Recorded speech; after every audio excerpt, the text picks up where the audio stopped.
And we are live. We are live. Hey! What's up, Wire Nuts? Guess what, What? Brian? What's that? It's Wednesday again, man. I know, man. It comes around. It's like, wait a minute. It was just Wednesday. No, it's are Wednesday again. are the weeks getting shorter, or is it just me?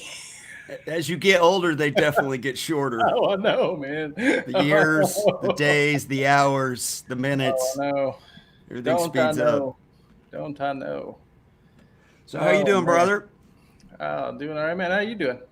I'm doing okay. We've been dodging the winter so far, man. It's supposed to be up in there 70 degrees this weekend. We're like, what? Kitty cat. Wow. Both kitty cats. Both kitty cats, yeah. Double Yeah, double kitty cats. it was like 75 here yesterday.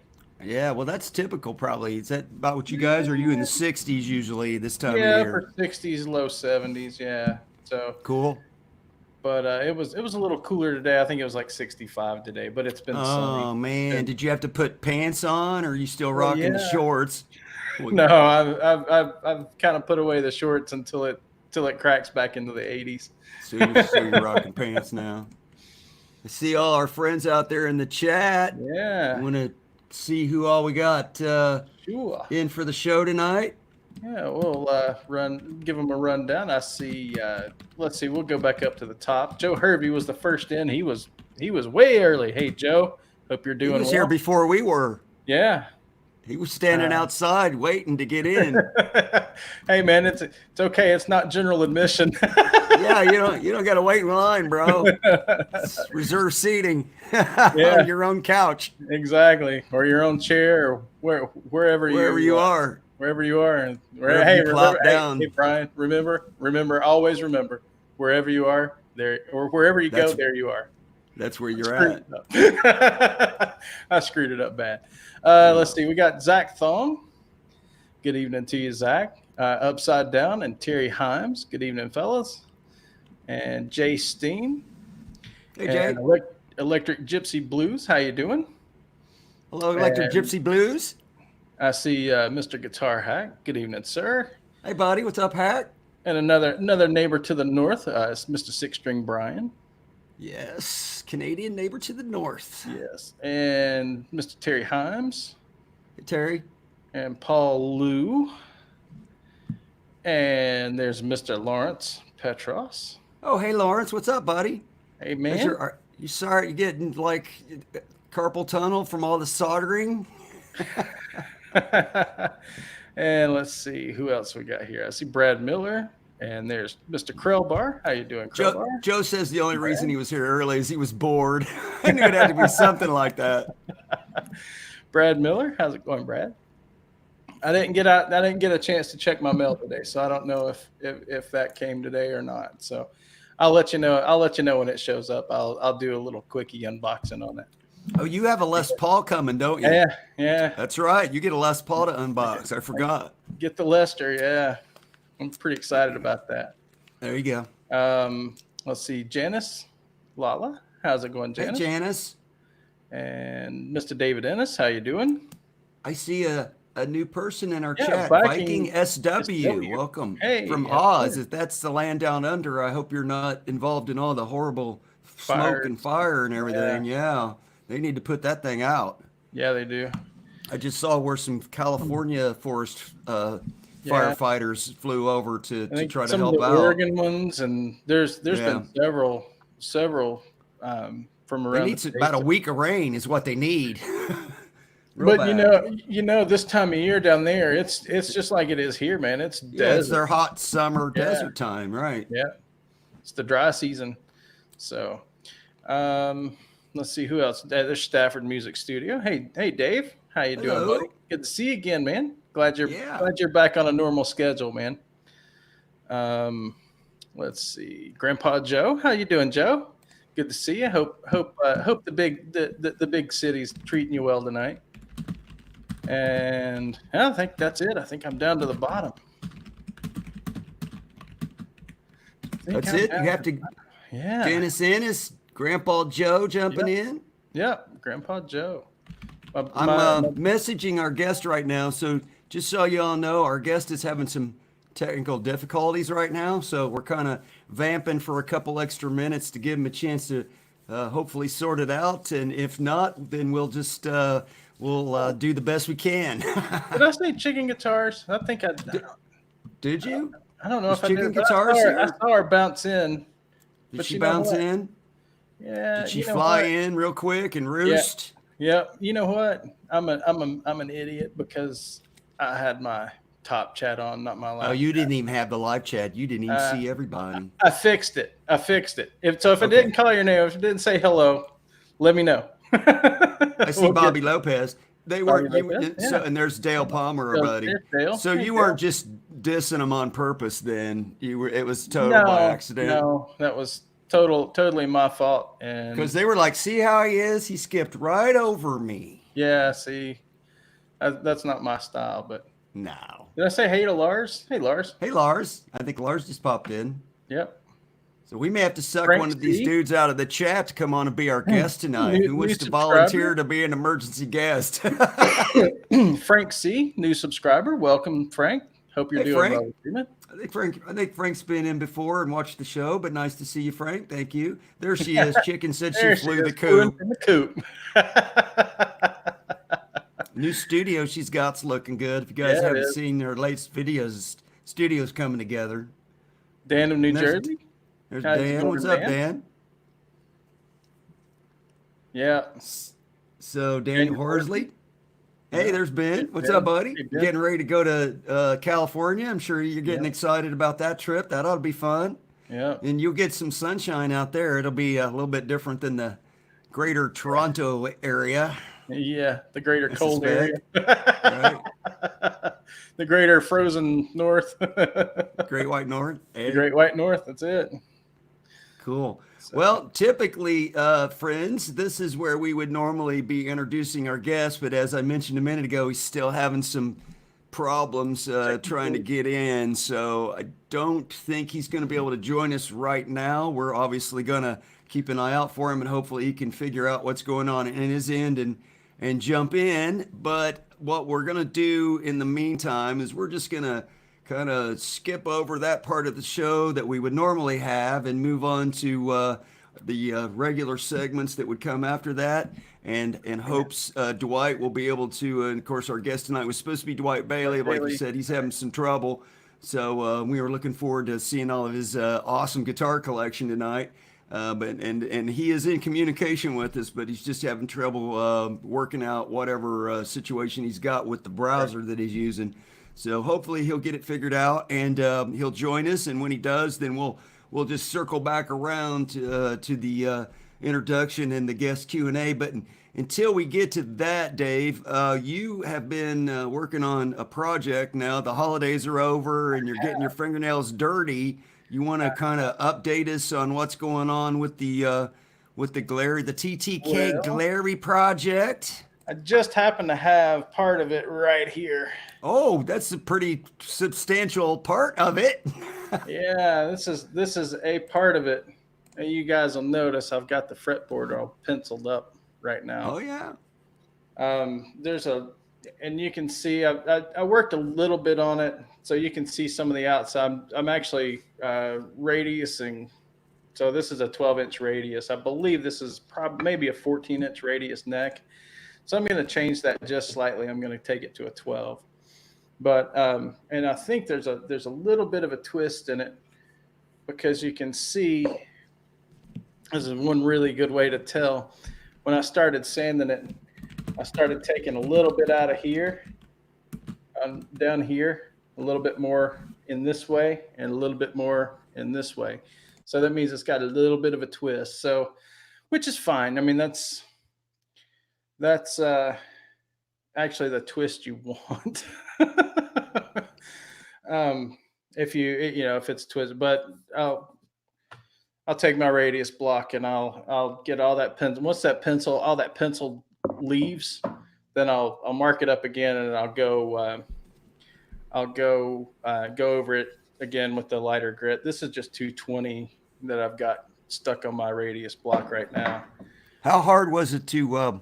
You've got a video out on your channel now. If people want to go watch the deconstruction, and also specifically you tearing that neck down, pulling Pulling all the frets. frets, and yeah. So if you guys want to see how Dave pulled the frets out of that, It's and easy. those were the slide out kind, not the in from the top kind, right? Yeah, they were in Were from they? the top. They were in Oh, from they the were top. in for the top, Yeah, but you kind they of were in. pulled them out sideways. Is that the No, proper way to? You no, just I kind pulled of them. I loose pulled them, them right palm out straight from the out. top. I pulled them Okay, right out cool. from the top. If you go back and watch it and slow it down, you can like put it at half speed instead of instead of normal speed, you can see it. Oh, Uh, right. You were in chipmunk mode yeah, when you were pulling the frets. That's right. yeah, I yeah, forgot. yeah. So That was if you hilarious. go stick it in half speed, because when I edited that down, I put it in 2 times. So if you put it in half speed, that should be normal speed. Now I'll still sound like a chipmunk because wonderful with Google or with YouTube, it doesn't slow down the voice as well. But yeah, so we're making a little bit of headway. I've got some new ideas. And I got tagged with the question. yeah, yep. What's the You'll story see. on that? You'll see that there's going to be an unboxing. You'll see that Oh yeah, once it arrives. yeah. Cool. You're gonna do an unboxing when you get it. You're gonna go live and unbox it. Yeah, I'll probably do that once I get it. So, but yeah, I've got Cool. the body. The body's over here.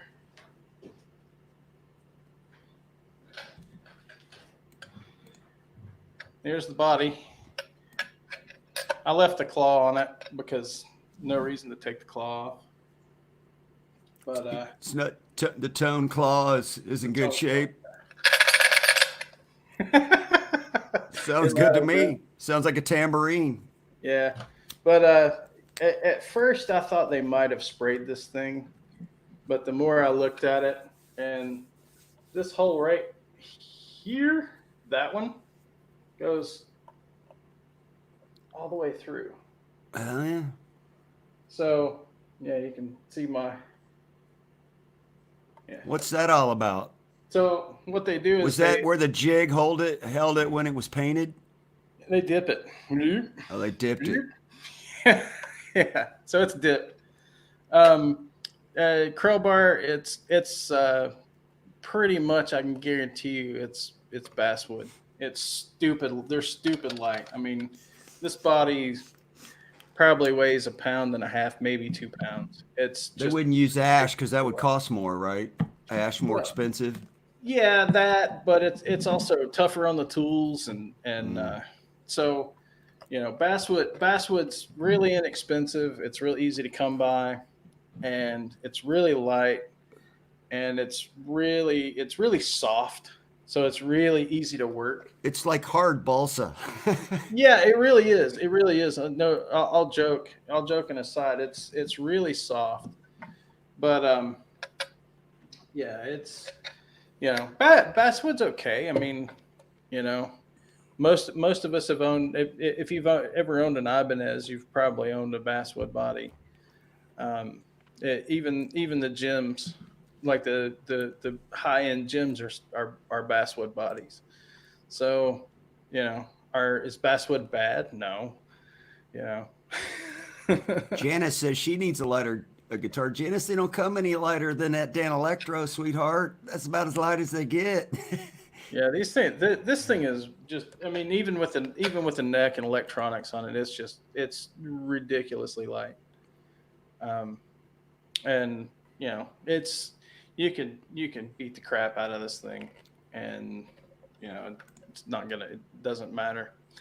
So what's the so you've pulled all the frets. Mm-hmm. You're gonna sand that bad boy down to get it nice and plumb. Mm-hmm. Then so what's going in for the new fret wire?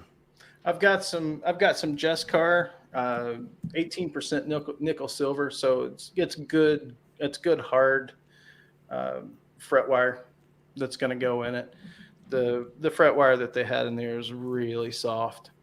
Probably the least expensive they can put in that at this price point of guitar, they're not using premium anything because they can't afford to and get the price at that point, right? I mean, that's like all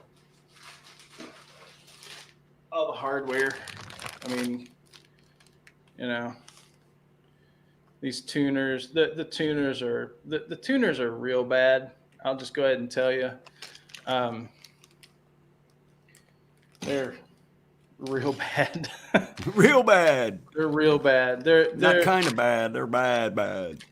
There's a lot of play when even when they're in the, once you put the bushings or the washers over, tighten them down. There's the post rattles around and they're real bad. Yeah, it's not great. And then of course, you can see the little tiny dime-sized pots there. Ooh, they are little. And then of course the PC board, kind of like a PC board. It looks The more like five-way, something the out of five-way. a looks Yeah. like something more out of your laptop or your PC than it does Yeah, the guitar, right? it's that those switches are they're pretty bad, and Frank said, "What's the guitar worth? What are those guitars when they're brand new? They're like $65. Is that they're right? $65, man. I mean, So really, you get truthfully, you're getting what you pay for, more or less. you can dog it if you want, but I will show you something that I found, and I was actually really impressed. Gonna need a bigger boat for that crowbar to tune a fish. If you look at this neck, you see there's a short grain line running right down where my finger is. Mm-hmm. You can see that short grain. This is a riff sawn neck. This isn't a flat sawn neck. So the way you can tell is that short. So if that short grain right there is running down the sides, or you see it here on the heel. So all you see there is long grain. And this is actually almost quarter sawn. So I mean, it's a well-crafted neck. I mean, really and truthfully, the truss rod the neck is dead straight. I actually put like I said, it does have a little bit of a twist, but as far as bow, it is dead straight. And I put my not straight edge on it just to check to see if I needed to pull any bow in it or flatten it or anything. And I loosened the truss rod up, and it's just right straight down the middle, just perfect straight. What are you going to put in? What are you going to upgrade? What I assume the nut was just plastic or some kind of synthetic fake bone nut. Probably going Graphtec, or are you going real bone, or what are you going to do? Probably do Graphtec. I like Tusk. I like the Tusk nuts. I'll probably do that. They're not that expensive, so. We're getting ahead of the game. What about? I mean, if you may not want to tell us this yet, because I know you're keeping some of this is going to be under wraps until after TK gets it back. Yep. But what are you going to do? Something with the finish of the body? I know that's top secret, but you can say yes or no. The back and sides are probably going to remain as they are. I might do a little something on the back. You should relic it. Oh no, not with that kind of paint, man. It'll look like Garbo. You'd have to strip it and nitro it before you could relic it, right? To get checking and all that stuff, you'd have to put in a lot of paint work. But I mean, the reality here is, it's not. Hey James, Dogpaw and James just jumped in, by the way. Thanks. Hey guys. Good to see you guys. It's just in case anybody jumped in and they're wondering where our guest is at, Dwight Bailey was supposed to be our guest tonight, and he's having technical difficulties on his end. So we're still keeping an eye out for him. We're still hopeful that he'll be able to join us at some point, and then when he does, we'll just circle right back around to the beginning part of the show that we normally do with the guests. So, but until then, we're just moving on. So let me just say what is this good for? So if you put a little time in it and a little effort in it, it's going to be a good guitar. Is it going to be great? And it's never going to be like PRS or Is it going to rival the Framus? No, no. But will it be a good guitar? Will it be Crowbar says, will it be an guitar? ashtray? You know, It'll be better than that. Can you put a good set of electronics in it and have a good sounding guitar? Absolutely. And if you want to get into learning how to fix guitars, or B, how to mod guitars, they kind of go hand in hand. You're not going to find a better price point to start with. I'm just going to tell you. Yeah, it seems like the perfect guitar to get home and take apart and put your own spin on. Yeah, just like Hack said, it'll be a great beater, and travel guitar, whatever you want. Take Throw it it in out. the trunk. You put some dings in it. Who freaking cares? Oh my goodness, Dwight's trying to jump in here real quick. Ah, let me see if I can get him in here. Oh, there he is. He figured it out, ladies and gentlemen. We got him. Hey, Dwight. Yeah, hey, Brian. Hey, Dave. Let's go. Man, dude, thanks for continuing to try. I know you were working it, man, to get in. Are you on your phone? Is that what you're using tonight? Yes, I turned the phone there. Well, yeah. There you go. Now you're. So we were in the middle of Dr. Dave's tips and tricks because we kind of moved on to the next segment in the show. But I think you pretty much were done there, Dave, weren't you? Yeah, pretty much, yeah. So you want to just cycle back around to the beginning of the show then. So, ladies and gentlemen, it's our guest tonight, Dwight Bailey. Right there. Joining us on the live wires. Thank you very much, sir. Sorry that you had so much trouble getting on, but we're glad you made it anyway. Yeah, me too. The kept hitting little dots, but they were at the bottom of the screen and not the top. Oh, I see. So right, we've had other guests on the show before that have been on with their phones, so we knew it was possible. We just neither Dave or I had tried it, so we didn't really know what to tell you other than just click the link, man. That's all we knew. We're like, hey, dude, click the link.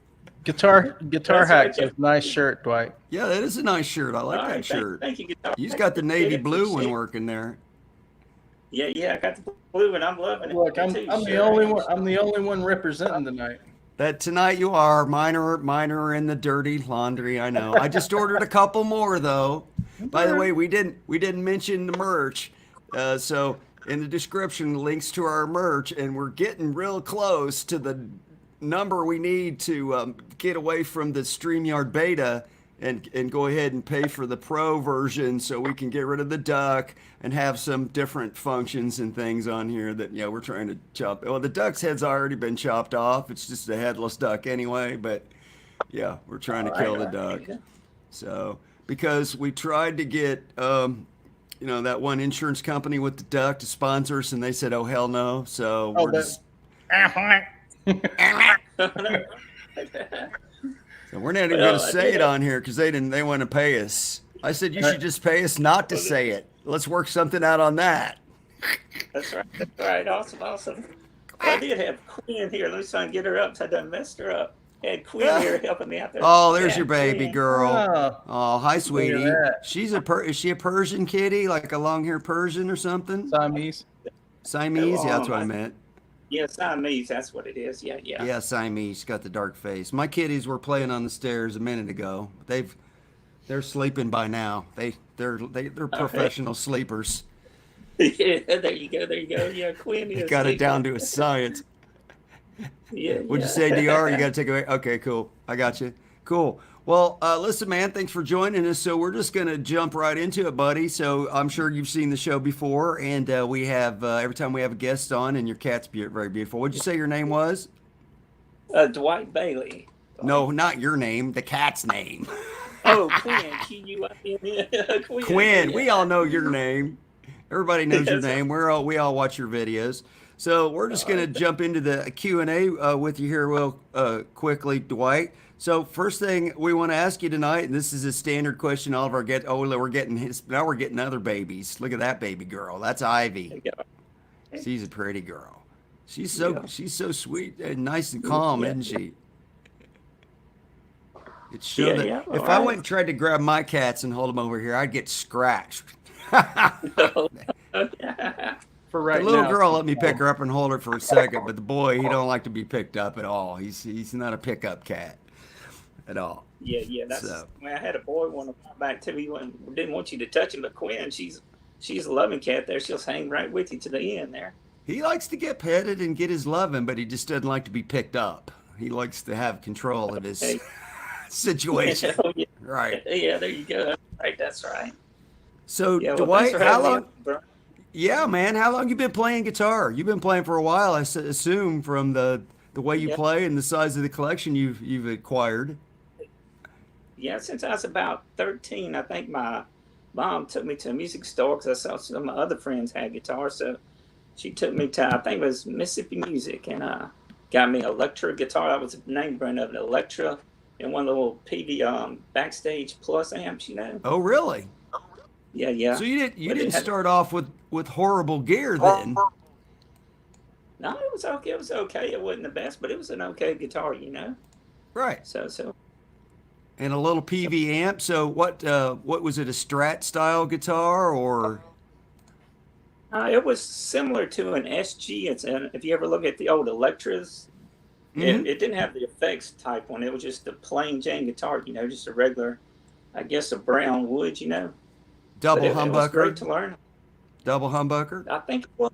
Yeah, sure was. And a little PV amp. Yeah, that was. I was going to ask. So you said your mom took you to the store to get it.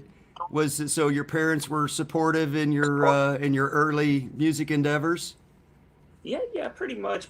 So and my dad used to play acoustic guitar a little bit too. So you know, so he you know, kind of cheered me on. Of course, I don't know if he was too much on the electric stuff though, but he played the acoustic pretty good too. You know, my dad did. So. Did he show you some things when you first were getting started? Not a whole lot. He kind of just let me learn on my own pretty much there, because he had been in, you know, a smaller band when he was a kid, but he went to nuclear engineering field. So so he pretty much didn't have time with all that studying and hard work. Yeah, that's right. Yeah. Did you take lessons when you were a teenager at all? Professional lessons from a teacher? Yeah, I did here and there when I got in high school. So me and my best friends jammed out all the time, but we just played what we could. But when I got to college, you know, I actually went to a music store and this guy was teaching. His name was Roger Stevens, and he taught me a little bit. He was actually the lead guitar player. It was before Blind Melon. I knew him before he got into Blind Melon. Oh, really? So later, later on he wound up being in Blind Melon. Which is I remember when Blind Melon came out and got big real fast. Yeah, sure does. Yeah. It's in Starkville, Mississippi, and he moved out to California and hung out with those guys, and he hit it pretty fast, you know. Yeah, they did. They hit it pretty fast. Yeah, but then he directed me to another guy that really taught me like the blues and stuff like that, you know. So it's just been a learning experience all the way around, you know. Now you're a bluesy classic rock kind of. That's kind of the stuff you enjoy. Yeah. So as you can see, I write a lot of my own stuff too. Over the years, I've come up with like little harmonics and just different stuff. So and if you guys aren't subscribed to Dwight's channel, did I give you? I don't think I gave you a link tonight to Dwight's channel, Dave. Usually I put it on our script, but I'm sure you can pop it up in the chat. But you guys all need to. Subscribe to Dwight because he has a lot of videos where he plays his amazing collection of guitars and performs with them on his channel. So it's interesting to see him play all his different guitars, and a lot of that stuff is original material, like you were saying, right? Stuff you come up with your own. Yeah. Thanks, Brian. Yeah. I appreciate that. Yeah. Like I said, some of the songs are different, you know, and everybody likes the different songs, and so sure. And I come up with some like Peanut Butter on My Phone. Came up with that. Ben Coons plays Greasy Weasel song. I said, and something heavy just popped into my mind too. So the tune just popped in, you know. I suppose I always cook biscuits and and eat peanut butter while I'm watching the YouTube videos, you know. Get it on your screen. Peanut butter on my Right, phone. that's right. That's good. So you told us what your first guitar is, but you don't still have the guitar? The very No, first one? sure don't. Yeah, I So wish I did, but I traded it out. Yeah. You traded up at some point, right? When did you? Yeah, So have you been since you got that first one? Has it been nonstop, or there have been gaps where you've not had guitars or not played guitars, or you pretty much had one in your hand since then? Yeah, pretty much have one in my hand since then. It's you know, there's been periods of times where I put it down and played it. I've always had a guitar. You've always much, had yeah. one around. When did you Yeah. get into starting to collect some of these higher end guitars that you've got? Because you've got quite a collection, especially of Gibson guitars that are, you know, customs or custom shops or unusual or rare, you might even say, some of them. When did you start getting into that? It's been about 2 or 3 years ago. I was able to, you know, with the help of my parents and in financing and investing and stuff, I had a small investment thing. My dad said, well, he gave me a little bit of money, so I'll invest it and take it and invest it. He invests in stocks as well. You about it, you know, you can do plus investment, you know. Just So like gold or silver. That's right. That's right. Yeah. So I got pretty lucky first one. Really, I was a musician's friend. I got the, you know, practice quilt top, and I saw the purple one. His friend, but it was $6,999 almost. Grab it and let us see it if you got it handy there. Yeah. But it was, you know, half box, you know, and I clicked on the box, and it was for $4,200 on the open box. Oh wow! And, you know, there's not a blimp. Y'all see it okay? Yeah. It's got, in the quilt, it almost looks like clouds with this quilt. You know, it's an iceberg is what they call it. That's gorgeous. Thanks. Do you use the Bigsby a lot on that one? Do you use that trim? A little bit. It used. Does it close stay in to tune good? Sometimes you gotta. Yeah, pretty much. Kinda. Comes back. Yeah, so yeah, it does. The you know, the G string. I took a little sandpaper and sanded it because the time coming back to tune, you know, which usually is on the Gibsons, but.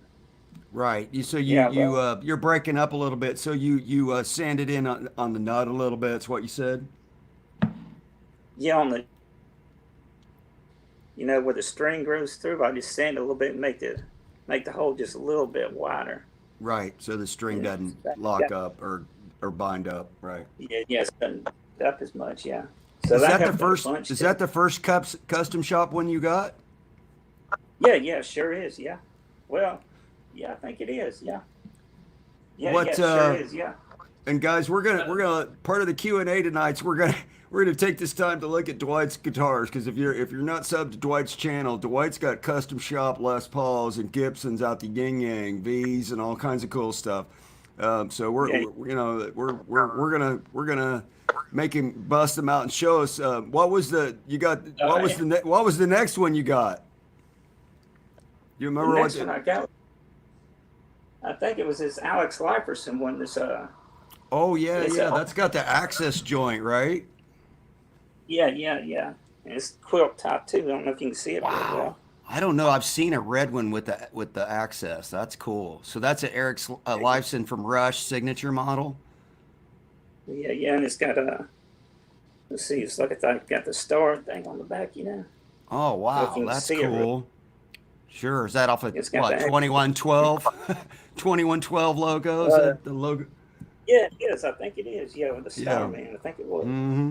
But it's cool about this one though. Check it out. It's got 2 inputs. It's got acoustic pickups in it too, No way. and it's an acoustic Floyd Rose. It's got, you know, it's a Floyd Rose here. but it actually has acoustic pickups in it. No, like a piezo or something in that? Like a piezo in the bridge? Yeah, it's got a piezo. Yeah, and actually inside the tremolo. Top on that one is gorgeous too. Yeah. What's that guitar weigh with all the extra hardware on there? Is it heavy guitar or is it light chambered with that access? Is it light? It's not too bad. It is a little heavy. It's not real heavy. It's it weighs a little bit more than my custom, but not a lot. What pickups are in that, Dwight? Are those custom Lifeson pickups from Gibson, or are they off the? Are they? Yeah, they are. They're custom from Alex Larson. But the thing is, this guitar's a little thinner too. Oh, it looks like it's got a belly cut. I see. Yeah, it's belly cut, but it's thinner. It's not as thick as the regular. Yeah, it's not full thickness. That's for sure. That's like the light, right? What they call a 400 or something. But with an access joint and a Floyd and a piezo in the bridge. That's amazing. That's pretty. You can't stuff a whole lot more stuff onto a Les Paul. Locking nut. Yeah, and it's got his Alex Larson signature on the truss rod cover. And you've got more than one signature guitar. Hopefully we'll see at least the one other one that I know you got. But why don't you show us that V back there? Let's see that V. Now that's a Jackson, isn't it? Yeah, it's a Jackson Randy Rhoads V. Okay. Is that a custom shop Jackson? I also got the comic books too. The Silver Surfer. I'm a big collector of Silver. Right. Yeah, you've even got an amp cover with that on it, don't you? Yeah. Oh, there's a cool one. There's when he fought Thor. Nice. Rainbow Bridge. Cool. Yeah, let me see if I can get this one here. I was big into comic books, man. I had the original Spider-Man, which was called Amazing Spider-Man #1. And when the movie came out, it instantly went up to like $10,000, and I sold mine for like $300 in 1982, and I was like, shooting myself in the head. Yeah, that's sweet, dude. Silver Surfer, and it's got a plane right there. I had this poster on my wall when I was in college. So why don't you get that and made it into a guitar? So I went to Morrison Brothers Music and sent it off to the Jackson Guitar Company. So you had that one custom made for you in that paint scheme? Yeah. And I found the receipts. I actually did it in '92 is when it came in. So the sucker's like 28 years old. Wow, it's in amazing shape for. It looks like you haven't busted any of the points off. It's been a miracle. This thing's been played through the swamps and out in pastures and everything. With the bands I've been in back in the day. Well, it's a miracle. It's still in one piece. Yeah, that is sweet, dude. So over there. Yeah,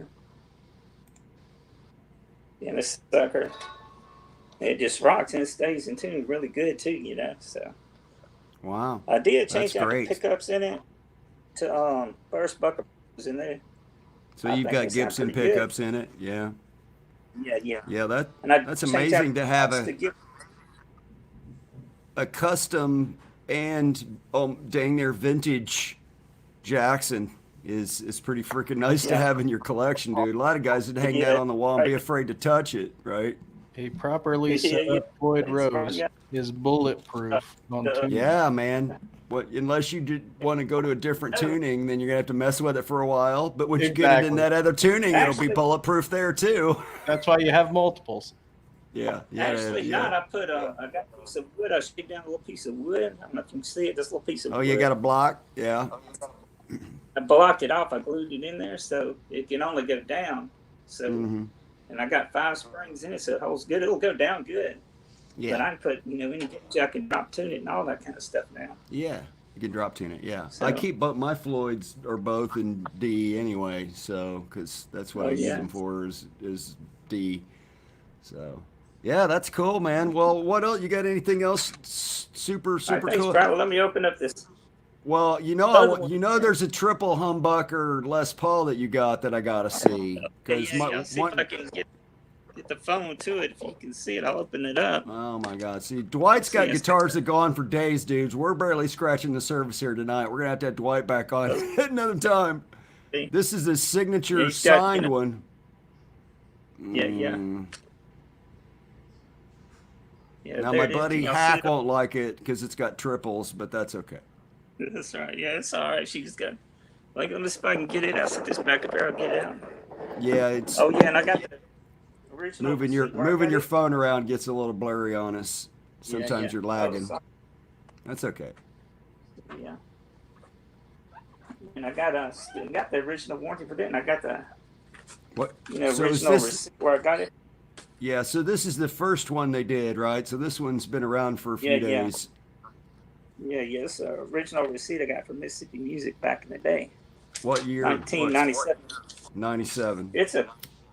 It's just a USA one. It's not the custom shop, but it's the USA one. But it's got, the pickups in it. It didn't come with a pick guard because they like the finish on it was so good. There's not a hole or anything drilled. I like them personally to come without the pick guard, and then you had the option of drilling holes in your guitar if you want holes in your guitar. I don't, but yeah. I like that. I've had the Epiphone version of this guitar, but never got to touch a real one. Yeah, and it's got. And you got signature on the back, or no? It was a signature on the inside the case, right? Yeah, it was on the case. Cloth. Which I did have a signature. Yeah, but they just signed the case on this one. Mm-hmm. But anyway, it's got binding on the back. Then I'm just gonna get it down here. It's got it's got this face on the headstock. Yeah, it's not the custom shit. It's just the USA one. Still, it's an awesome playing guitar. And those don't come up, man. I don't know how many they made. It wasn't a lot because they don't come up. Yeah. And when they do, they want a lot of money, even though it's not the custom shop because it's such a limited number of them, right? And even nowadays, the Epiphone version of that guitar that was like $350 new, which in the 80s was a lot, those are $1,000 now or more for a good one. So Ace collectors want one. Yeah. I think I paid like $2,300 for it back in the day there. Oh, that was a good deal because that's got to be worth 3-4 times that now, easy. Yeah. If you wanted to sell it. It's in pretty good shape. Matter of fact, clean. I've had this now playing too out in the back of a trailer in a trailer van. We played at a motorcycle rally or festival type thing years ago. I took this one and the Surfer to it and played both of those out there, and we camped out in the field. So these suckers here have been hanging in the tent with me for a while too sometimes. Oh, that's cool that you play them, man. That's what they're for. I like that you don't just collect them to look at them. You collect them to play them, and that's awesome. Let me ask you this, because Ace is famous for just playing on the bridge, and on his guitar, the middle pickup was a dummy, and so was the neck pickup, because that's where the smoke bomb was at. Does that one have full 3 working pickups in it? Do all 3 pickups work? Yeah, it's got all 3. It's wired. Work, yeah. They're wired, so they all work. Yeah, I wondered about that. Yeah, they all work. Now, when you flip the switch, it's like, I'm trying to remember. If you flip it back, I think it's just the bridge. You flip it up once, it's the bridge in the middle, and you flip it all the way up. I think it's the middle and the neck. I think. It's still just a 3 toggle, just a 3 position switch. Instead of a 2, it's a 3. It's a 2. It's a 3 instead of a 2. Yeah. Or it's a 3 instead of a 5. Yeah, regular 3 like on any Les Paul. Yeah. Yes, just like on any Les Paul. All right, cool. So you got 1, 2, 3. But I think it activates when you push it all the way down. I think it's just the back one. When you pull it up to the middle, I think it's going to be the middle and the middle and the bridge. Yeah. Middle and bridge. Yeah. Middle and bridge. All the way up. I think these 2. I think it's both these when you get all the way up. I think. Yeah, I can't remember. One thing I know about these guitars is on your particular guitar, the 12th fret is the signature, and on the later one that they came out with, it still has the signature there, but it's a block inlay with the signature in the block. So that's how one way you can tell at a glance between the first one that ever came out, which is the one Dwight's got, where it's just the signature inlaid. And on the 12th fret on the later version, it's a block with the signature in the block. So that's Yeah, one yeah. way to glance to tell the difference, between the two versions of the, The later one they came out with, you could get it was a custom shop only, when you could also buy it, relic, right? Which added about $5,000 to the price. Yeah, relic. Yeah. Cool. That's right. I never had a relic guitar, but speaking of relic, I did get a relic guitar What'd you get? off of Gibson. It's a you got- it's a you it's have an a- R7. Oh, you have a Gibson that was reliced by Gibson? Yeah, by Tom. What's that guy's name? Tom Murphy? Yeah, that's kind of a big name. Let's see that, and then we'll move on to the last question. All right. Yeah, and this You got is the you got a gold Tom top. Murphy? Wow, dude. R7 gold top. Wow. And it's Tom Marshall. Murphy guitars are. Yeah, and Oh, it's Marshall labeled. Yeah, it's only 50 of these made. Wow. So it was a Marshall got- promotional guitar? Yeah, it's got Marshall on that. That's Jim right, Marshall. Jim Marshall. Wow. Yeah, then right here on this, it's got 50 years of loud, so I can get to it there. Yeah. 50 years allowed. Wow. Yeah. I saw it on Musician's Friends site, so they only had this one, so I had to throw everything I had at this one. I got her though. But you did. Love it. It's light, yeah. And this what's cool is it's got some.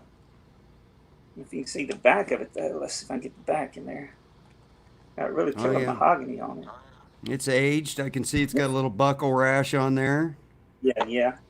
And it's real light too, so Is it? it's about the same weight as my hollow body one over there. So they use a really light wood when they made it. Comfortable. And fling it around and jam on this thing. James Severn wants to marry you. He's like, damn, Dwight, I think I love you. You're going to be in your will, bro. That's right. It's cool. You got a resonant guitar when you hit one, and you can feel it ringing through the back of it, And this one does that. Wow. Man, that's got to be, how many did you say, 50 of those? Yeah, I only made 50 of them. Yeah, 50 of these.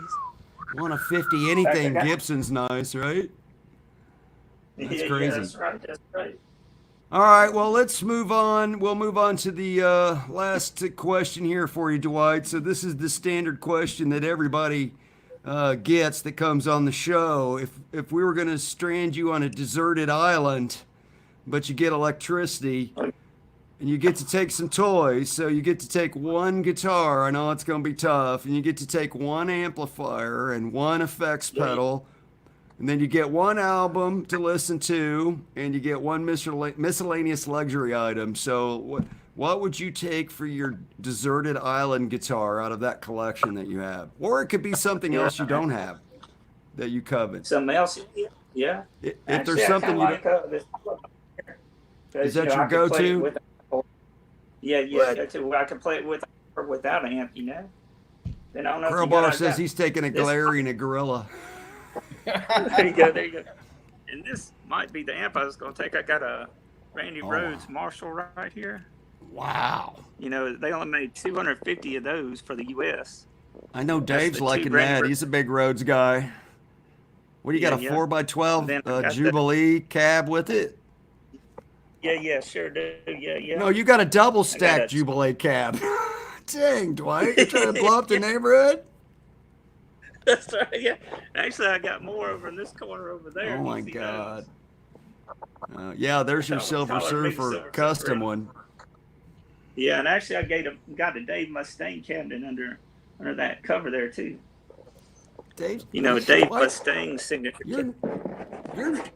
Your neighbors must hate you. Yeah, that's right. Yeah. He's in there with cotton balls in his ears, blowing their houses up next door. That's awesome. So you're taking the Gibson, you're taking the semi-hollow Gibson, and you're taking the new Randy Rhoads amp. What are you going to take for a pedal? You got one pedal that you always have on? Yeah, probably my tuner pedal, so keep me in tune. Well, you got to have that. That's a given. We'll let you. That's a gimme. You get a tuner. That's a gimme. Even we'll give you a headstock tuner. You can pick a real pedal. What real pedal? What? What effects pedal would you take? Okay, I kind of like it. I've been using What'd you see, Dave? BE overdrive here lately. I think it's a Eviction BEOD train. Friedman. Yeah, Friedman. Oh, It's, the it's BEOD been pretty Friedman. heavy. Yeah. I just saw that. I was watching Phil McKnight. He did the best of the decade, and that was one of the two pedals. He picked the 87 LPD and the BEOD Friedman pedal as the two best Yeah. pedals from the last decade, he thought. That's cool. Well, that's a good choice. Behind the 87. Yeah. that's for sure. Yeah, absolutely. What would you I do? haven't tried 87 yet. I want to try Well, you need to one, try though, but one. I heard yeah. They're really good. They're really good. And then- Yeah, absolutely. Well, bam. They're really good. Nothing else out there then like this- it, which is what Phil said too. There's nothing else like that. Agreed. So- It'd be probably like It's the worth- AC/DC Who's a good album, and Yeah. also I like the Badlands, with Jakey. Would probably yeah, one I yeah. really want the Badlands. Badlands. Yeah, Yeah. Badly. Mm-hmm. Yeah, those Yeah, guys Ride rocked. Silver Horse, and I think High Wire. Right. Those cool songs. Yeah. And then All right. So what about a luxury item? Shoot, I guess a Pretty Woman, eh? Pretty woman. I Okay. guess I have to go with it. There we go. You got one in particular, or are you just going to take a pretty island girl with you? That'll work. A Pretty Island Girl will work too. Pretty island girl. Okay. We'll just go with a native girl. That'll work. Yeah.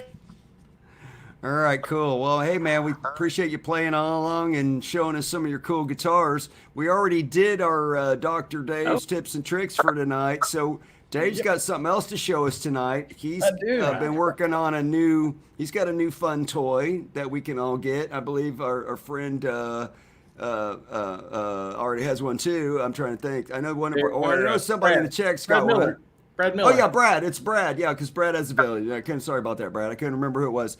Yeah, so Brad's got one too. So these are out there now. I don't know if there's any for sale right now. Is he making the kits? Lawrence, if you're still with us, tell if you're making the kits. So basically, what we're talking about here is on these go to 11. We're gonna talk about the new Lawrence Petros K1 Drive Boost pedal kit. So you basically get a Lawrence Petros pedal, but it comes in not kit form. basically. You get a Lawrence. You get an Wait. LPD pedal.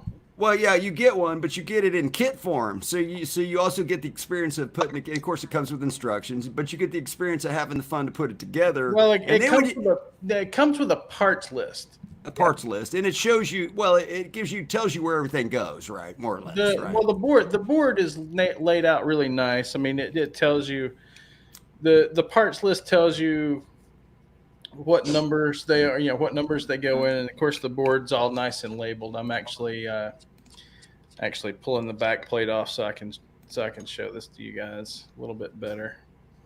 I was thinking about getting one of these to stick in front of my Helix, which I know you've probably been playing with it like that. Have been having fun with it. Yeah, I actually did a live stream a few days ago. If you guys want to check that out, feel free. It's on my channel. And the description down below is linked to Dave's channel if you're not already subbed, which I assume you all. And you can see it is an LPD pedal. Yeah.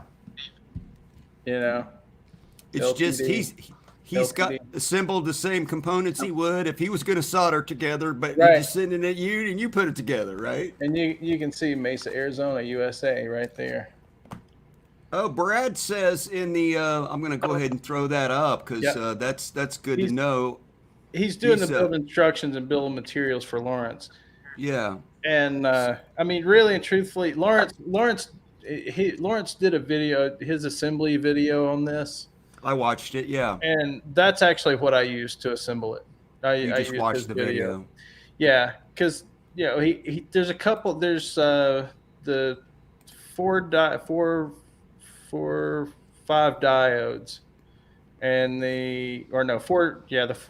diodes total, and the electrolytic capacitor, and the transformer. They all have to go in a certain way, and he does explain to you which way they have to go in, and Brad says he's editing his instructional video on how to put together right now. So don't be afraid to get one, because Brad's going to have a cool video for you. Right there is one of the diodes, and the electrolytic is this guy right here. And so you'll see there's 4 diodes, and then of course the LED that's underneath there that solders onto the board. Those have to go in a certain way, and then the transformer, which is right here in the center. I don't know if you can, don't know. There you go. Right there's the transformer. So those have to go in a certain way. You have to orient the parts correctly. But so there's a north and a south to those parts, whereas the resistors just go in either direction. Doesn't matter. Right. Okay. And all the other caps go in, doesn't matter. So like the box caps and the ceramic disc cap doesn't matter. Those don't matter. The diodes do, because diodes are kind of like transistor. I'm sorry. Yes, transistor. Yes. Diodes are kind of like check valves for electricity. For electrical current. I need to clarify. Brad says he's doing written instructions. That's what he's editing. The video he has is already up.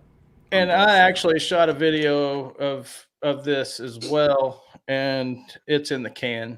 So I just gotta edit it down and put it up. So in case you guys are interested, there's at least going to be 3 videos on how to do it. And all it is soldering, and you guys hear me harp the right tools for the right job. Make sure you got a good soldering iron and have at it. It's not hard. Get in, get out, get done. Let me ask you this. So, once you get it together, what's it sound like? It sounds good. So this thing is, it's a boost and an overdrive. Okay. So it does. You got two channels. So you got 2 channels. You got the little toggle switch here. When it's in the up position towards the OD, you're in drive. When it's down, you're in boost. In the boost. Is the boost similar to the Saguaro boost? Same kind of. I've never played the Saguaro. Oh, okay. So I'm not. I can't comment on firsthand experience on the Saguaro. Right. I think Lawrence had to go solder more stuff. Probably, or he's teaching. He had to jump out, or he's teaching. Oh, he might be teaching. Yeah, he's teaching. That's right. So what you have basically, you're in your boost mode. Your level works as you would think, right? It raises. Your drive button actually works as as almost like a tone knob in a sense. So it will add a little bit of drive to the clean to the boost, but the drive actually acts more as kind of a tone knob. So more or less you get bright or dark. Dark going to bright, right? Gotcha. In boost mode.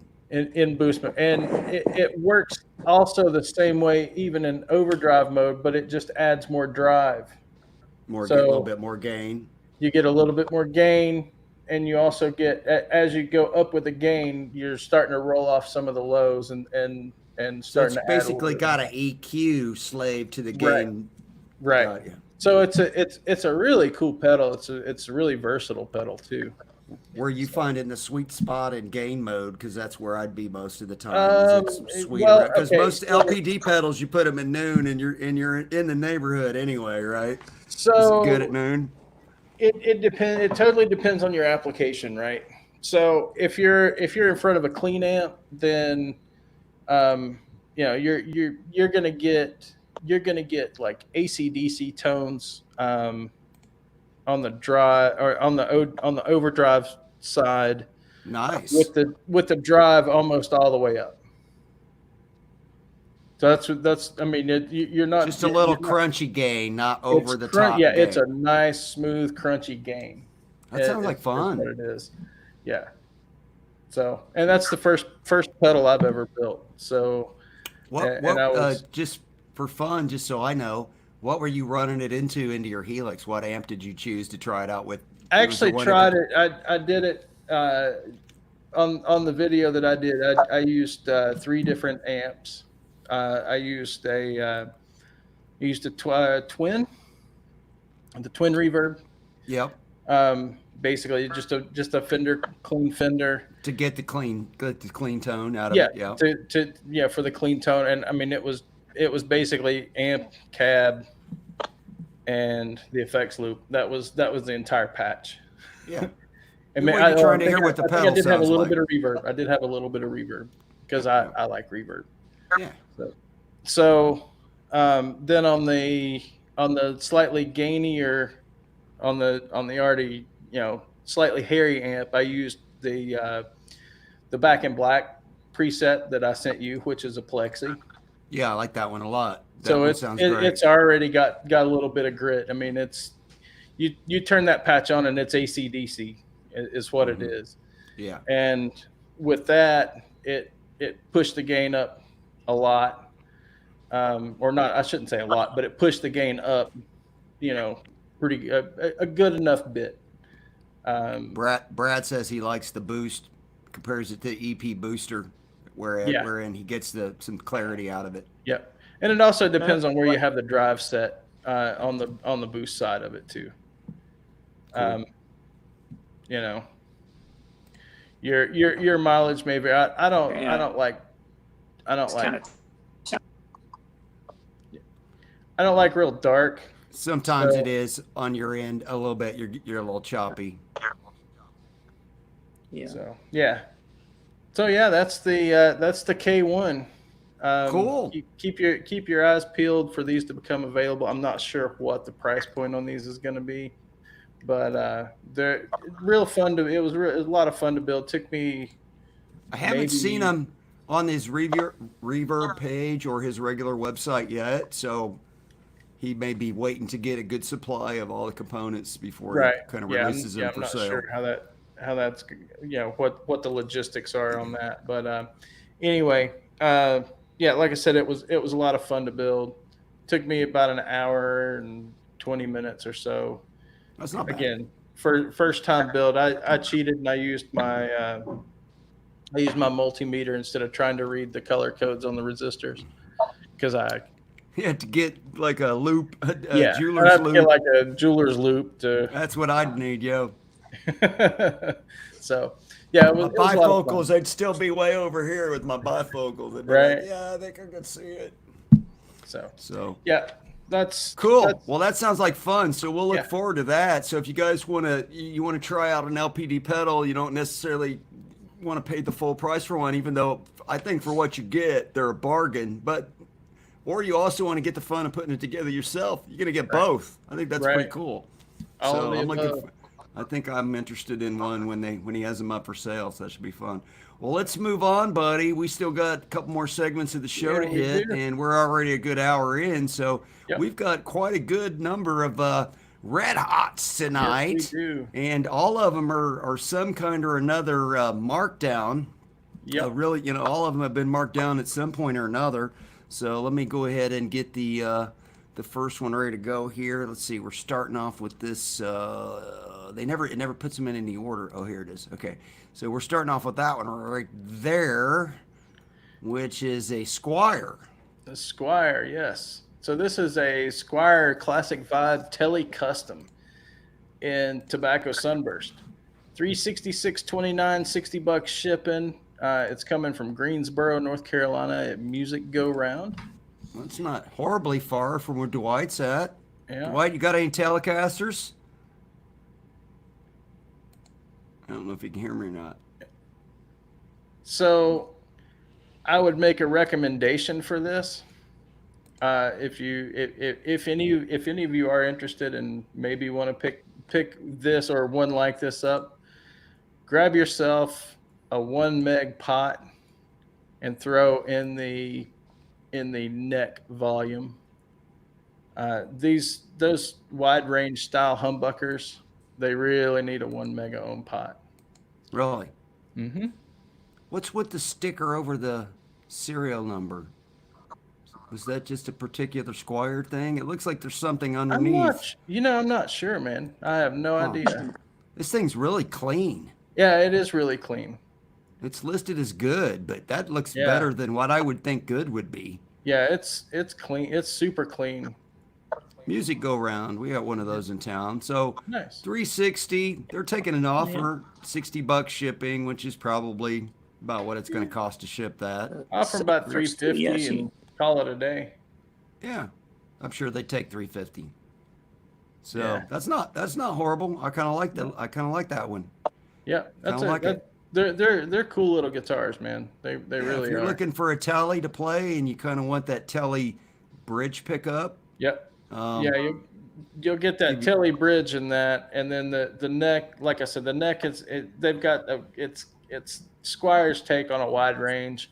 They use a 500K pot in that, but they may not. They may only use a 250, which I don't. I've never ripped one of those apart, so I can't speak to what's actually in there. But gotcha. I would stick a 1 meg pot in there and call it a day. All right, let's move on to the next one. Next item up for bids. Next item, upper beds on Yeah. the Red Hots is right. Yep. So this is Pretty nice a little RG. RG 570. So this is a Japanese-made RG. It's got some bumps and bruises, but I mean it's Just needs cleaned up more than anything. Looks Needs- like the yeah, dude could have wiped it off one time before he took the pictures. yeah. I mean it's like I said, it's got a little bit of edge wear on it, but I mean Made in Japan right there. made in Japan. I mean these things. This is a smoking guitar. The frets look like they're in really good shape still. Got I some mean- kind of little deterioration going on with the chrome there, but that's Yeah. not horrible. A little ding. Little ding. Like I said, I mean I think little it's ding. this has got to be like somewhere in late Wow. 90s, early 2000s. Looks to me like you get the piece left over from the ding. You could maybe glue it back in. Looks like there's a chunk of guitar laying in the case. Little ding. But I mean, really, what year is this thing? It's somewhere between 97 and 2002. Now, So- which bridge is this? That's So the it's not the one that I had in my Charvel, but No, it's real similar this to is it. this is a licensed Floyd. Yeah. So it's Ibanez licensed Floyd.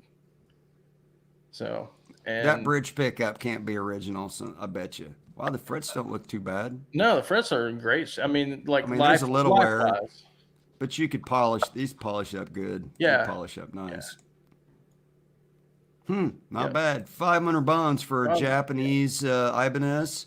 Yep, and that's And we're- in Elita, Oh. Idaho. I'm not. No, it's Ohio, but I don't know where. I think Or, Alita might be up by I don't Cleveland. know why I said Idaho. I don't know either. Yeah. So don't ask me. that's probably. I think that might be up by Cleveland, but I'm not positive. Okay. So might be a Alita, smaller Ohio. town. Mambo Music. Yeah. All right. Kind of a Mambo cool blue. All right. Kind of a cool blue. All right. We'll lose that one. We'll go to the next one. Next one. Next one is this is a G. This one's got a G on the headstock. Yes, it does. It's a melody maker. It's a 2014 120th anniversary melody maker. It's $4.25. $4.25. $90 shipping. Not bad. Dual Kind of- is that a P90s, satin black. satin black. It's got the thinner body, and it's still got a carved top, which a lot of those thinner ones, like the CM, the CM has a carved top too. It's only got the 3 photos, so Yep. that's it. So a little bit of buckle rash on 2014. the back. 2014. Did it have the no robo tuner? Okay, No good. robo tuners. No, No robo tuners. It's been played, obviously. it has been played. Yep. Yeah. But still, $4.25. I mean, that's kind of a smoking. And that one's down in Austin, Texas. Well, to be truthful with you, those pickups, if you wanted to buy those P90s separate, just out by themselves, you'd pay at least $220 for a pair of them. I So know. you're basically $200 in for an extra $200 for a full guitar, Yep. right? Dave's Boutique. He's in Austin. Yep. And gray, boom, boom, boom, thin body. So a little, if you're looking for a little P90 action, you don't want to break the bank. There you go. There you go. Cheap way to get into a good or a Gibson period, and to get into a P90's Gibson. Not even bad at cheaper. all. Yeah, not bad at all. All right. All right. Let me find the next one here. Oh, this one also has a G on the headstock. Yep, but it's not Gibson. It's not the same G though. No, this is the Godin. This is the Session LTD with Seymour Duncan's. Man, I like that finish. Cherry That's a burst nice burst. with a gig bag. Yeah. So we're now Pretty on burst. our slightly more expensive. So this one's $749 with $50 shipping. So basically $799 out the door. HSS. Yep. HSS. Is this Canadian? Is this Canadian made? Yes, these are Canadian made. So That's a nice paint job. yeah. That's what caught my eye. I was like, ooh. Almost looks like it has a little bit of flake in the burst. And It maybe may, that's yeah. just I don't know. It's hard to tell. Hard for me. nice to tell. piece of wood. Yeah, it is a basswood body, maple neck. I like And those by the- kind of necks. No, by the no way, real. Guys, you look at that neck. You see, if you, I don't know which picture you're on. Go I'm on back, the neck back one more. right there. Right there. You see how you see the mineral lines in the wood there? Yeah. How you see all those mineral lines, and that's flat sawn neck. That's how you can tell by looking at the grain. Mm-hmm. And you flip it over, you'll see the same thing. You'll see that those mineral lines going all the way down the neck, and you'll see that short grain running right down the side, Mm-hmm. like I was talking about earlier. That's a flat sawn Right. neck. Gotcha. Those tuners look legit.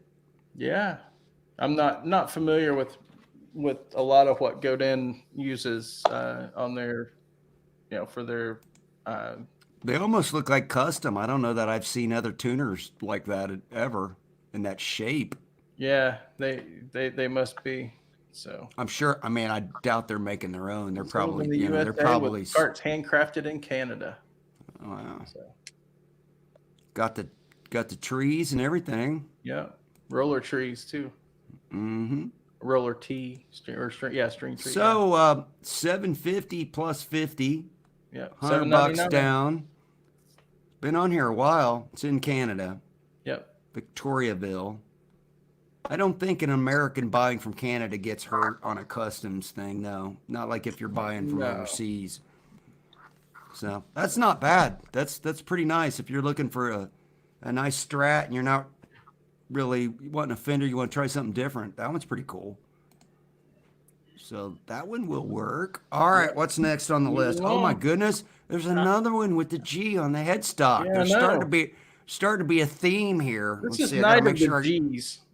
I gotta And find trust me, a. we've got some other big G's, but Oh, here's one. Yeah. Oh, yeah. There are some bigger so G's. this is coming a up. GNL ASAT USA Fullerton Deluxe Classic with maple fretboard. So yes, this is a USA made GNL ASAT, and it's $800, $850 out the door. That's a good price for an American-made GNL of any whichever one you want to get. And that's in Conway, Arkansas. I mean, he says it's used in very good condition. I mean, it looks great. I don't see any scratches or dents or dings in these pictures. There's a couple little things on the back of the headstock. What's it say the wood is? Is that ash? So let me look at it. I can tell you. Yeah, that's an ash body. There's Yeah, a little ash crack body right with there. Looks like it's probably just a finish crack right here in the socket, the pocket socket. Yeah, socket pocket. yeah, that's normal. Another one Finish there. cracks along the neck pocket. That's a normal. So 800 bones, Yeah. 200 off from where it was. Palmer Music, Arkansas. Arkansas. Almost said Arizona. Arkansas. Arkansas. Professionally set up by our certified repair shop, ready to be played. Yep. So more cherry sunburstage for you. Yeah. entertainment value. We got right. another cherry sunburst. Oh, we do? All right, moving along. Okay, this one does not have a G in the headstock. No, this has a W. Yes. This is a Washburn Paul Stanley PS 1800. Somebody has stripped the paint. Is that how it got natural finish? That's how it got natural finish. Yeah, it's been. Because I was like, I don't know that I've ever seen one that wasn't painted. Black. Yeah. With a mirror. With the mirror or broken mirror. With the cracked mirror, right? Right. They left the back. They left the back black. So, but they did strip the top, which is it's kind of cool. I mean, and you can really see that it's a neck through because you see those stringers going all the way through.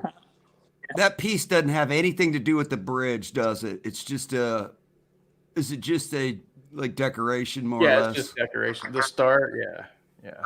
I don't know about that headstock, Paul. Did you custom design that? Yeah, that one's kind of. That's a little rough. Yeah. Well, that's got some serious inlay material.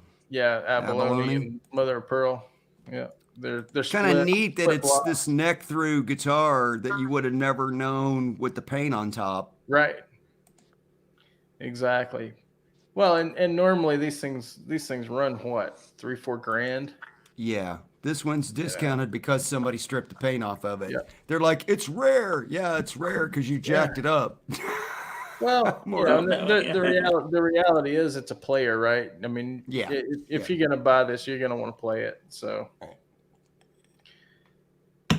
get it and play it. Or maybe you're just a big Paul Stanley fan. You've already got the other ones and you need this one because it's rare. Yeah. It's different. All right. So there's the W. Let's see what's after W. We're all over the alphabet tonight, gang. This one's not bad. I like this one. Look at this thing. That's a lot of cash for a Schecter, but it's not your everyday run-of-the-mill Schecter. Do we lose Dave? We lost Dave. What happened to you? I closed the wrong window like a moron. Did you knock yourself out? I was like, Dave, tell us about the guitar. Dave's gone. Dave's not here. Now I just messed us all up. That's all right. We're back. All right, I see you right now. All right. So yeah, we got the PT Custom. So this is a custom shop. Schecter PT Custom. USA Schecter. USA PT. Yes. Oh, seriously, 2 pictures. See, I hate when they do this. $2,000 guitar, and you're going to give me 2 beauty shots. Come on. Yeah. That's kind of lame, but it's a beautiful guitar. Saginaw, Michigan. That's in the Upper Peninsula, I think. That's up there. That's up there. Yeah, it's up there in Canada. It's cold. That's pretty, but I wish I could show you more pictures of how pretty it is. Yeah. Kind of cool, but tough to sell me a guitar if you're going to put 2 pictures up. Right. I'm sure if you messaged them, they'd send you more pictures. Probably send you a couple more. Oh my goodness, dude! There's another G on the headstock. I didn't realize you went all in on the G tonight. We went hardcore G's tonight. This though is a Guild X88. This is from 1984. So we're like pointy 101 here in that at that point in time. Pointy point in time. At that pointy point in time, yeah. This guy didn't go overboard with the pictures either. No, but it's he says it has no dings or chips. It has the original what warranty. Brand is that one? Is that a Guild? This is a Guild. Yeah, sure is a Guild. Yeah. Uh-oh. Yeah. It's got the original, like they filled out the registration card, bought on September 27th, 1984. Yeah. Yep. Well, it's definitely pointy. Yeah, it's pointy. He's proud of it. $2,000 Well, there were a couple other ones for sale, and this was the cheapest one. Wow. So they must be desirable for collectors. Well, yeah. Well, there weren't that many of them made. This guy is the guitar collector. And this one doesn't have the Kaler. So a lot of them have the Kaler tremolo on them. So plays great without the horrible Kaler whammy system, he says. There you go. All right. There you go. If you crave, put your eye out with that thing. Hey. There it is, brother. We always got to have one pointy in there. We got to have one. This next one's not very pointy. No, this is for you guys that love that Tom Petty sound or love that George Harrison sound or I mean Mike Campbell. This is a Rickenbacker. Mike Campbell. Yeah, this is a Rickenbacker. 330. So this is a 2004 330 with the toaster pickups, and man, what's up with those knobs, man? Woo, those are 1950 Cadillac knobbage. Yeah, those are the chicken head knobs. I think is similar to what they call them. And then it's got this little tiny little bitty knob right here. I wonder what that does. I don't remember what that one does.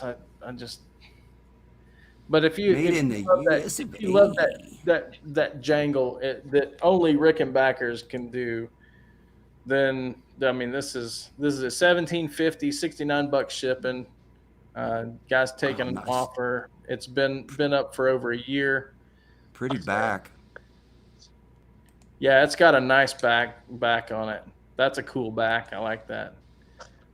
3-piece neck, at least, maybe five. I can't tell. Piece. If you go, the headstock, it's a 5-piece neck or 5-piece. Yeah. It's a 3-piece neck. 3-piece neck with a 5-piece headstock. Right. So pretty sweet if that's your thing. That one's nice. Rickies are cool, man.